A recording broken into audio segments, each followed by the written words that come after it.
नमस्कार मित्रों, कैसे हैं आप लोग। हमारी चर्चा स्वाधिष्ठान चक्र पर चल रही है। हमने यह जानने का प्रयास किया है कि स्वाधिष्ठान चक्र की ऊर्जा जब असंतुलित हो जाती है तो उससे हमें कौन कौन सी समस्याएं शरीर में उत्पन्न हो सकती है। मित्रों, स्वाधिष्ठान चक्र जो है हमारे शरीर में ऐसे 7 चक्र होते हैं। मूलाधार चक्र, स्वाधिष्ठान चक्र, मणिपुर चक्र, अनाहत चक्र, विशुद्धि चक्र, आज्ञा चक्र और सहस्रार चक्र। सभी चक्रों के अपने अपने गुण होते हैं और जो चक्र जिस पार्ट पे स्थित होते हैं हमारे शरीर में, उसके अगल बगल के जितने इलाके होते हैं, उससे जुड़े हुए जितने ऑर्गन्स होते हैं, उन चक्रों के लिए उन चक्रों को पोषण देते हैं, उन चक्रों को मजबूत करते हैं। इसके अलावा जब वह चक्र असंतुलित होता है तो उससे न सिर्फ उसी चक्र पर असर पड़ता है, बल्कि उसकी ऊर्जा को संतुलित करने वाली दूसरी ऊर्जा से जुड़े हुए जो ऑर्गन है उन पर भी उनका असर पड़ता है। जो मदर ऑर्गन है उन पर भी उनका असर पड़ता है। लेकिन मित्रों, हम उतना दूर अभी आपको नहीं बताएंगे। मैं सिर्फ बताऊंगा कि स्वाधिष्ठान चक्र को कैसे आप बैलेंस्ड कर सकते हैं। ठीक है, इसके पहले आपको यह जानना जरूरी है कि स्वाधिष्ठान चक्र के असंतुलित होने से कौन कौन सी बीमारियां हो सकती है। मित्रों, हमारे स्वाधिष्ठान चक्र का जो संबंध है वह हमारे भावनात्मकता, कामुकता एवं रचनात्मकता के साथ है। स्वाधिष्ठान चक्र जो है यह ड्राइनेस एनर्जी से जुड़ा हुआ है। इसका डायरेक्ट संबंध हमारे सैडनेस, उदासी, आसानी से किसी बात पर आहत हो जाना, रचनात्मकता, ईर्ष्या, द्वेष, अतीत के बारे में जानकर अपराध बोध हो जाना, इन सभी चीजों पर स्वाधिष्ठान चक्र का असर होता है। स्वाधिष्ठान चक्र की ऊर्जा अगर असंतुलित हो जाए तो ठंड के कारण कुछ रोग ऐसे होते हैं जो पेट से लेके, पेरू से लेके पैर तक फैल जाते हैं। उसका संबंध स्वाधिष्ठान चक्र से होता है। हमारे मूत्राशय संबंधी जितने अंग हैं उसका कहीं ना कहीं संबंध हमारे स्वाधिष्ठान चक्र से है।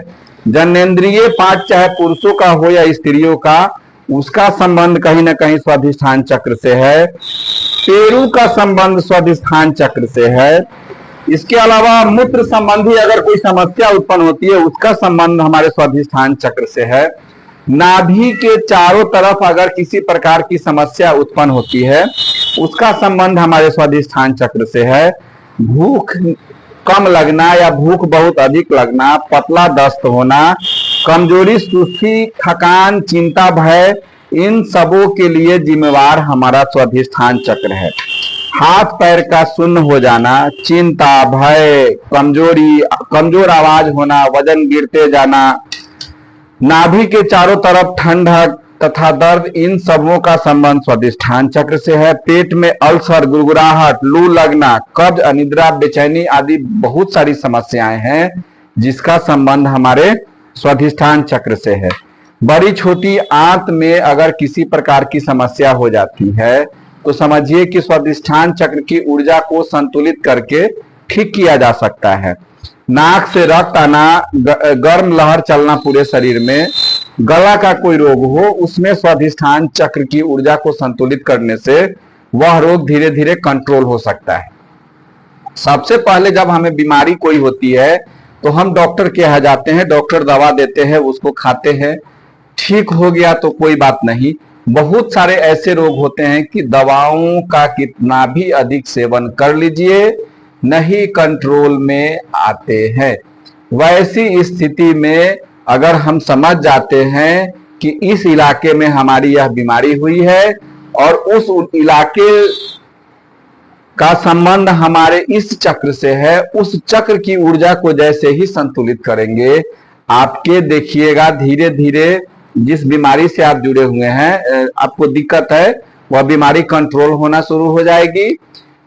इसके अलावा क्या होगा कि हमारा चक्र जैसे ही बैलेंस्ड होगा बहुत सारी ऐसी समस्याएं हैं जिसकी आप कल्पना नहीं किए होंगे, सब ठीक होना शुरू हो जाएगा।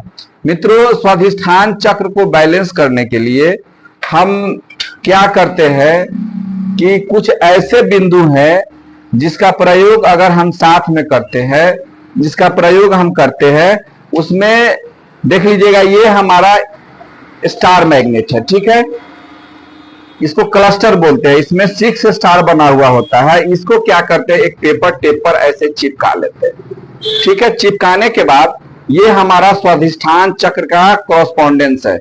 हमारा स्वाधिष्ठान चक्र नाभि के नीचे है, पेरू के पास है, लेकिन आप इसके कॉरस्पॉन्डेंस पे क्या करेंगे, ऐसे आप यहां पर क्लस्टर मैग्नेट लगा देंगे। उसके बाद आपको क्या करना है कि आपको आज्ञा चक्र पर, आज्ञा चक्र हमारा यहां है, इस पर भी आप क्या करेंगे, इस तरह से क्लस्टर मैग्नेट लगा देंगे। देख लीजिए, ये हमारा आज्ञा चक्र है।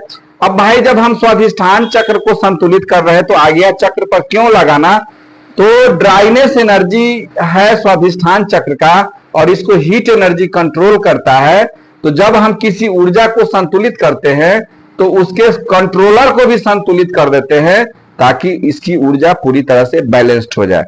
इसके बाद हमको क्या करना है, दाहिने हाथ में भी हमको स्वाधिष्ठान चक्र का जहां कॉरस्पॉन्डेंस है वहां पर हमको क्या करना है, इस तरह से हमको मैग्नेट लगा देना है, क्लस्टर मैग्नेट। और उसके बाद हमको क्या करना है कि आज्ञा चक्र पर, यहां जो ये है इसके आज्ञा चक्र पर भी हम इसको क्या करेंगे, इस पर भी लगाकर टेप मार देंगे। इसको 6 से 8 घंटा प्रतिदिन रखना है। अब अपने सहूलियत के हिसाब से इसको दिन में लगाइए या शाम में लगाइए, वह आपकी मर्जी है।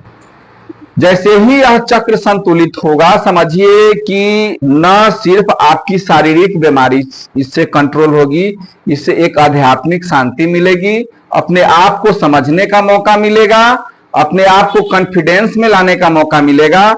आप इसको करके देखिए। इस स्वाधिष्ठान चक्र को संतुलित करने के लिए योगा में बहुत सारे उपाय बताए जाते हैं। ऋषि मनीषी हमारे बहुत सारे प्राणायाम और ध्यान को लगाने के लिए कहते हैं, वो अपनी जगह पर है। आप ऊर्जा के सिद्धांत के हिसाब से भी अगर आप इसका प्रयोग करते हैं तो कुछ दिनों में देखेंगे कि आपका स्वाधिष्ठान चक्र संतुलित हो गया।